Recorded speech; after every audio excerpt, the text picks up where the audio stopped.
Income tax अब इन 6 कमाई पर नहीं देना पड़ेगा कोई भी टैक्स। आप भी जान लें, अलग अलग तरह की आय पर हमें टैक्स देना होता है। लेकिन क्या आप जानते हैं कि कुछ इनकम ऐसी भी हैं जिन पर टैक्स नहीं लिया जाता है। इनकम टैक्स आपकी पूरी इनकम पर लगता है। इसमें केवल सैलरी ही शामिल नहीं है। सैलरी के अलावा बचत से आने वाले ब्याज, घर से हो रही कमाई, साइड बिजनेस, कैपिटल गेन्स जैसी कई चीजें शामिल हैं। लेकिन कुछ सोर्स ऐसे भी हैं जहां से होने वाली आय टैक्स के दायरे में नहीं आती है। खेती से होने वाली आय के अलावा कई और ऐसी इनकम हैं जिन्हें टैक्स दायरे से बाहर रखा गया है। टैक्स एक्सपर्ट्स के मुताबिक इनकम टैक्स कानून के सेक्शन 10 में टैक्स छूट वाली इस तरह की आमदनी के बारे में जिक्र है। आपको बता दें कि बजट 2023 में नई टैक्स रिजीम के तहत टैक्स स्लैब में बदलाव किए हैं। अब 7 लाख तक की आमदनी वालों को टैक्स नहीं देना होगा। इससे पहले रिबेट 5 लाख रुपए तक मिलती थी। अब इसे बढ़ाकर 7 लाख रुपए तक कर दिया गया है। वेतनभोगियों को इससे फायदा मिलेगा। इसके अलावा कुछ आमदनी ऐसी हैं जिन पर आपको कोई टैक्स नहीं चुकाना होता है। आज हम आपको ऐसी 6 कमाई के बारे में बताने जा रहे हैं जिस पर आपको कोई भी इनकम टैक्स नहीं देना पड़ेगा। तो आइए जानते हैं उन 6 कमाई के बारे में विस्तार से। 1. कृषि से आमदनी, एग्रीकल्चरल इनकम। भारत एक कृषि प्रधान देश है।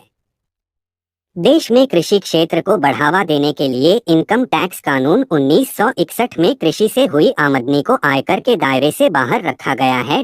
अगर आपके पास कृषि भूमि है और आप खेती या उससे जुड़ी गतिविधियों से कमाई कर रहे हैं तो आपको उस आमदनी पर किसी तरह का टैक्स नहीं चुकाना पड़ता है। 2. अविभाजित हिंदू परिवार, हफ्त से मिली रकम। अविभाजित हिंदू परिवार, हफ्त से मिली रकम या विरासत के रूप में हुई आमदनी को इनकम टैक्स के दायरे से बाहर रखा गया है। इनकम टैक्स कानून के सेक्शन 10(2) के तहत इस तरह की आमदनी टैक्स के दायरे से बाहर है। इस सेक्शन में कहा गया है, परिवार की आमदनी, अचल संपत्ति से कमाई या अविभाजित हिंदू परिवार को पुश्तैनी संपत्ति से कमाई पर आयकर नहीं चुकाना होगा। 3. बचत खाते से ब्याज। आपके बचत खाते सेविंग अकाउंट में मौजूद रकम पर हर तिमाही में ब्याज मिलता है। इनकम टैक्स कानून के हिसाब से यह आपकी आमदनी है।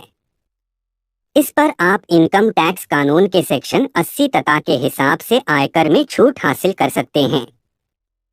अगर बचत खाते पर ब्याज सालाना 10,000 रुपए से ज्यादा है तो अतिरिक्त रकम पर आपको इनकम टैक्स देना पड़ेगा। 4.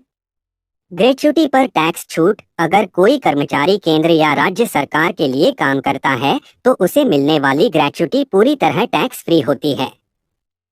हालांकि प्राइवेट सेक्टर में काम करने वाले एम्प्लॉय को जब टोकन ऑफ एप्रिसिएशन मिलता है तो इसके लिए टैक्स का नियम अलग है। 5. वीआरएस पर मिली रकम। इनकम टैक्स कानून के नियम 2(b) के तहत वीआरएस के रूप में मिली 5 लाख रुपए तक की रकम टैक्स फ्री है। 6. Scholarship award. अगर किसी छात्र को कोई छात्रवृत्ति मिलती है या कोई अवार्ड मिलता है जिससे वह पढ़ाई का खर्च चला रहा है तो इस पर इनकम टैक्स कानून के सेक्शन 10(16) के तहत आयकर से छूट है। इसमें रकम की कोई सीमा नहीं है।